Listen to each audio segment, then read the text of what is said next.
अस्सलामुअलैकुम, everyday news के साथ मैं हूँ युसरा मसूद। चलते हैं हेडलाइंस की जानिब।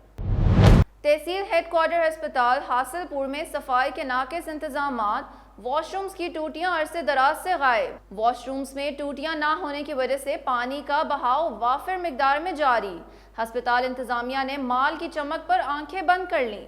लाखों रुपए का सैनिटरी सामान खुर्द-बुर्द और सफाई ना होने की वजह से मरीजों का बुरा हाल और लवाहिकीन परेशान, जबकि सफाई के नाम पर लाखों रुपए की करप्शन। 150 रुपए वाली प्लास्टिक की टूटियां लगाकर लाखों रुपए के बिल करप्शन की नजर कर दिए गए। सेवन शरीफ के कदीमी गांव अराजी के रवासी आशिक हुसैन बचड़ों का अपने वालदा के साथ खादिम हुसैन बचड़ों के खिलाफ एहतजाज। खादिम बचड़ों नामी शख्स नामालूम अफराद के साथ मिलकर हमारे घर पर कब्जा करना चाहता है और हमें धमकियां दे रहा है। मुतासरा खानदान का आला ओहदेदारान से तहफ़्फ़ुज़ फराहम करने का मुतालबा। ये थी अब तक की हेडलाइंस। मज़ीद जानने के लिए देखते रहिए everydaynews.pk।